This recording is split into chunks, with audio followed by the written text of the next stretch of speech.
Ça fait très exactement 2 mois et demi que je n'ai créé aucun contenu sur toutes mes plateformes. Donc, après les plus gros événements otaku de cette année, comme le Geek Ball, le KOF ou alors Akihabara Days, je n'ai rien pu poster.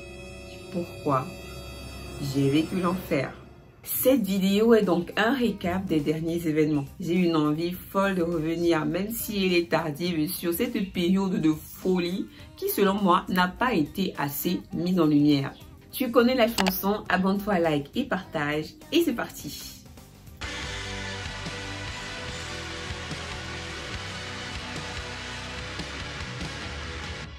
J'ai disparu des réseaux à peu près 2 à 3 jours après le Geek Ball. Pour ne pas transformer cette vidéo en thread d'horreur de Squeezie, on va faire simple. J'ai été hyper malade et j'ai dû subir 2 opérations. Je reviens de loin. Ce que vous devez savoir, c'est que j'étais déjà assez mal en point avant même que tous ces événements-là ne se produisent, c'est-à-dire avant le KOF, j'étais déjà bien malade. Cependant, j'ai dû prendre sur moi afin de relever tous les défis que je m'étais lancés. Et surtout parce que dans cette réalité, je m'efforce à n'avoir qu'une parole. Sauf que le retour après quoi a été encore pire que prévu parce que j'ai limite failli mourir. Oui. Sauf que j'ai ressenti la cosmo-énergie et je me suis rétablie. As-tu déjà ressenti la cosmo-énergie? Moi, je l'ai ressenti. Pas grand monde n'était au courant de ce qui m'arrivait et pour ceux qui étaient au courant, j'ai reçu énormément de messages bienveillants et je vous en remercie trop. Arigato! Et c'est tout. On va pas s'attarder dessus. Maintenant, on passe au vrai sujet de la vidéo. Le retour sur les différents événements otaku qui se sont déroulés et que je n'ai pas pu commenter. On va donc parler d'Akihabara Days en Côte d'Ivoire, du Cameroun Otaku Festival et du Geek Ball au Cameroun. Et ce sera trop bien parce que j'ai plein de choses à dire. Mais avant, est-ce que tu es fan de K-pop, de K-music ou alors du style coréen tout simplement? Je t'invite tout de suite à découvrir ma boutique Honey Love sur laquelle je propose uniquement des produits inspirés de la culture coréenne. Des hoodies stands de vos groupes K-pop favoris, des accessoires difficiles parfois à obtenir, des albums et j'en passe. Vous avez l'opportunité de les retrouver dans la boutique. Je t'appelle toi qui es fan de K-pop music et qui ne sait pas comment faire pour vivre sa passion. Tu as l'opportunité d'explorer notre collection de produits disponibles ici directement et de vivre ce rêve qui parfois paraît super lointain. Aussitôt commandé, aussitôt livré. Visite Honey Love, la boutique qui a ton look K-pop en un clic. Bon. Parlons des events. Je vous donnerai les retours constitués des avis du public et de mon propre avis. Les 2 premiers events étaient donc Akihabara Days et le Cameroun Otaku Festival qui étrangement se déroulaient le même jour. Heureusement que c'était dans 2 pays différents. Vous vous en doutez, vu que je ne maîtrise pas encore complètement la technique du multiclonage, je ne pouvais pas être aux 2 endroits au même moment. Donc, j'étais au Cameroun Otaku Festival. Cependant, des membres de mon équipe étaient à Akihabara Days et ils m'ont fait leur retour. Je peux donc vous faire une petite revue sur la situation. Commençons par la belle famille, nos voisins qu'on aime de tout notre cœur, Akihabara Days en Côte d'Ivoire. C'était donc le 5 août que tous les otakus de Côte d'Ivoire, normalement constitués, se sont rassemblés à l'espace Bethany Rivera à Toban pour participer à l'événement de l'année. Honnêtement, quand j'ai vu les images, ça m'a fait penser à une version Pro Max 2.0 du Konoha Festival. Dites-moi ce que vous en pensez en commentaire. Comme dans tous les événements du genre, il y avait des boutiques otaku, des boutiques K-pop, des stands de food, des activités, des jeux, des concours de cosplay et j'en passe. Mon ami qui était sur les lieux m'a dit, je cite, c'était très cool, très divertissant et instructif. Oui, parce que là-bas, ils apprennent des trucs pendant les événements. On devrait les copier.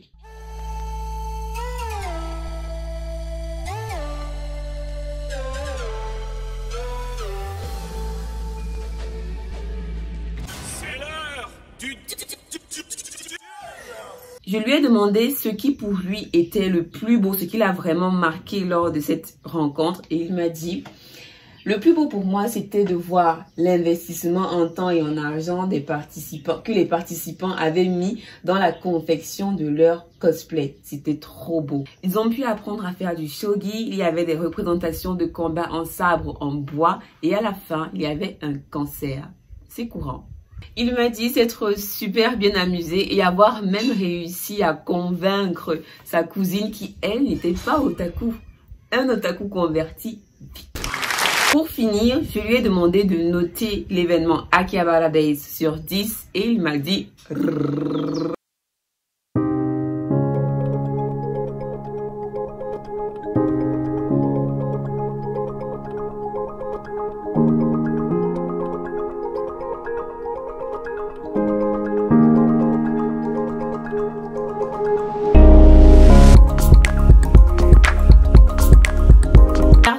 Vous avez fait du super beau boulot. On se revoit l'année prochaine. Numéro 2, le Kamer Otaku Festival.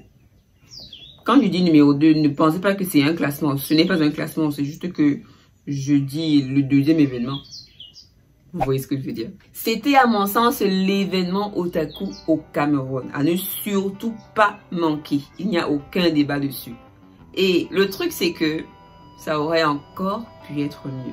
J'y suis arrivée un peu tôt ce jour pour installer le stand de ma boutique et j'ai un peu vu la disposition.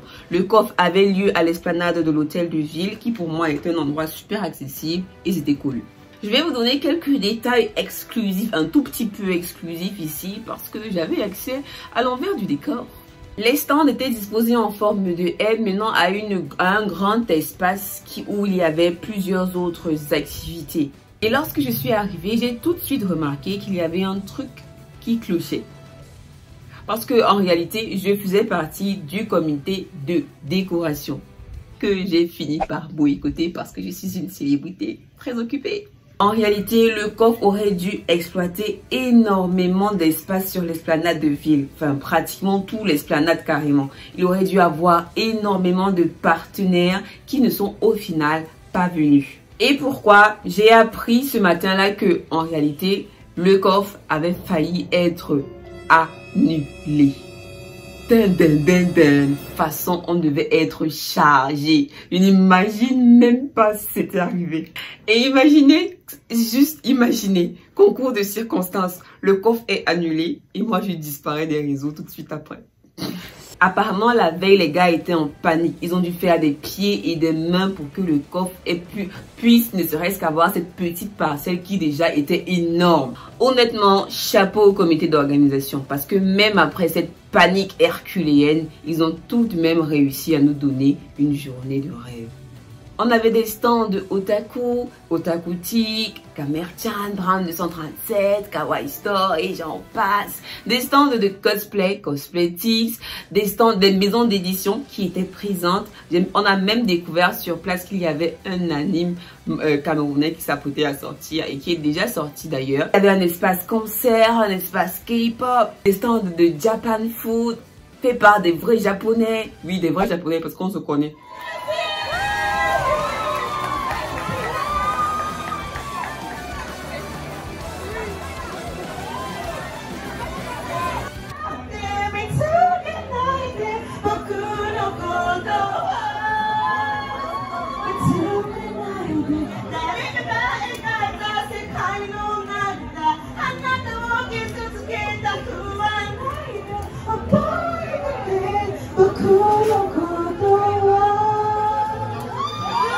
C'était invraisemblable. C'était pratiquement la première fois que je voyais autant de personnes rassemblées au même endroit pour célébrer la passion otaku au Cameroun. Et je pense que mon ressenti était partagé parce que vis-à-vis des retours que j'ai reçus, énormément de personnes nous ont félicité. Si je dois donner un point négatif au Cameroun Otaku Festival, je dirais que ce serait la petite confusion qu'il y avait, de mon point de vue en tout cas, sur les billets. Parce qu'il y avait des billets premium, des billets Madara et des billets standards, je crois, ou c'est Genin, Junin, je sais plus trop. Le truc, c'est que les billets Madara donnaient accès à un espace VIP qui était uniquement réservé aux personnes qui avaient payé ce billet-là. Et ils devaient avoir des privilèges et ainsi de suite. Sauf que je me suis rendu compte que les personnes même qui n'avaient pas payé le billet Mandara, parce que les personnes qui avaient payé le billet Mandara avaient une sorte de bracelet qui les distinguait des autres. Sauf que les personnes qui n'avaient pas ce bracelet-là arrivaient quand même à accéder à l'espace Mandara. Du coup, je me demandais c'était quoi le truc. Si vous aviez un peu plus d'informations dessus, mentionnez en commentaire. Moi, j'ai vu, je me suis dit, bon, chacun gère son domaine. Parce que le jour là, honnêtement, j'étais tellement occupée que je n'avais le temps de ne rien faire d'autre que me concentrer sur l'animation. Et aussi, les Japonais qui vendaient la nourriture là, franchement, ils sont partis trop vite. Je pense qu'ils ne s'attendaient pas à ce qu'il y ait autant d'affluence au coffre. Parce que honnêtement, il y avait énormément de... Je sais qu'il y avait plus de 1500 personnes. Parce qu'il y avait plus de 1500 réservations. Donc forcément, il y avait des gens qui ont acheté le billet sur place. Donc, je pense que les Japonais là, eux-mêmes, ils ont moins d'accueil. Mais comment il y a trop de gens comme ça? Du coup, le stock il est fini. Je n'ai même pas eu le temps de goûter à une spécialité japonaise. C'était l'opportunité pour moi de goûter à une spécialité japonaise. Vraiment, c'est très triste.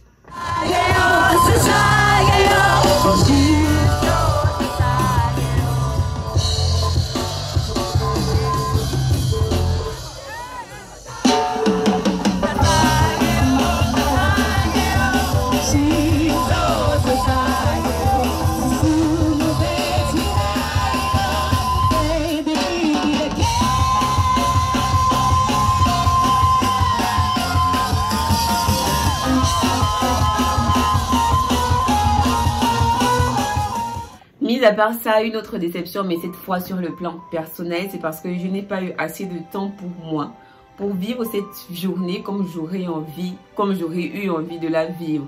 Aller dans différents stands, faire des lives, présenter l'événement. En fait, vous présentez l'événement avec mon regard, parce que vous l'avez remarqué, je n'ai pas fait de contenu dessus. Bon, c'est vrai que j'étais malade, mais principalement aussi, je n'ai pas pu faire une vidéo spécialisée sur le coffre uniquement. Mais bon, c'était quand même super, on s'est super bien amusé et c'est moi qui vais donner la note sur cette fois-ci.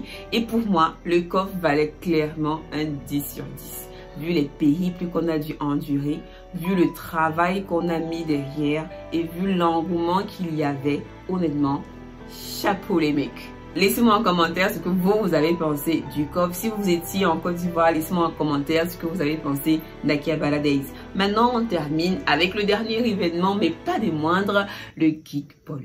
L'événement avait lieu une semaine seulement après le Geek Ball. Et honnêtement, quand j'ai vu la date, je me suis dit, ça sent pas très beaucoup bon tout ça. Le lieu, c'était à l'Institut ISEM, près du rond-point Damas, où s'était déroulée la dernière et incroyable Nims Party. Comme vous pouvez l'imaginer, le Geek Ball s'adressait principalement à la communauté geek et non pas seulement otaku. Du coup, on partait un peu sur des univers science-fiction, informatique, robotique, jeux vidéo. T'as capté le truc. Je suis donc allée sur place le soir, la veille, pour me faire une idée de l'emplacement parce que j'avais un peu oublié depuis la dernière fois et aussi pour prendre quelques petites photos parce que normalement j'avais du contenu à produire. Donc c'est ici que l'événement va se dérouler. Ils sont juste derrière moi en train de faire les derniers préparatifs. Du coup, on va se retrouver demain pour la mise en scène. Et lorsque je suis arrivée sur place, deux trucs me sont passés à l'esprit. Déjà, c'était comme si je remontais le temps parce que 5 années en arrière, on avait passé une incroyable journée là-bas. Mais là, j'ai pensé à un autre truc. À l'époque, on s'était super bien amusé là-bas et tout. Parce que c'était l'événement le plus attendu, le plus grand de l'Otakuverse ici au Cameroun. Est-ce qu'ils vont réussir à nous vendre le même rêve qu'avant ou alors à nous vendre mieux? J'espère. On va pas faire de plan sur la comète, on va attendre demain. En tout cas, c'est ça que je me disais le jour J. On va attendre demain pour voir de quoi est-ce qu'il en retourne. Alors, le jour J, je suis arrivée un peu tôt pour déposer les produits de ma boutique. Et parce que j'avais un stand aussi, avant de repartir me changer.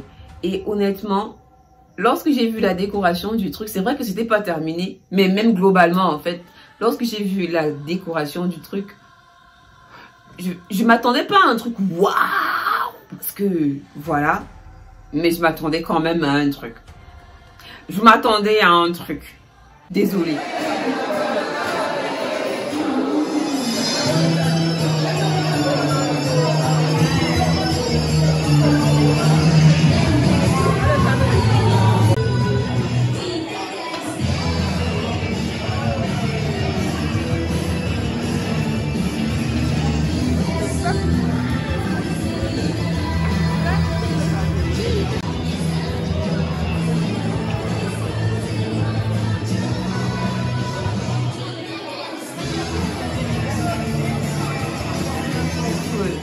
sais que je vais paraître crue, mais je me dois de donner un avis sincère sur la chose. Même après que je sois revenue vers 16-15 heures, je crois bien, la décoration n'était pas ouf. Les tables n'avaient pas de nappe et ma boutique, le stand de ma boutique était au fin fond du monde mondial. Miskina.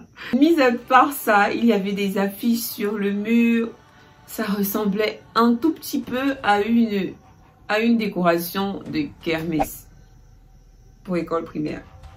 Désolée. Honnêtement, je pense avoir été autant déçue, disappointed par ça parce que je m'attendais à beaucoup mieux vis-à-vis du retour de l'association, la légendaire association Japanims. Je ne connais absolument pas l'envers du décor, je ne connais pas les contraintes auxquelles ils ont été confrontés et je respecte énormément le travail qu'ils ont dû fournir pour produire un événement pareil parce que ce n'est pas n'importe qui est capable de le faire, il faut se le dire.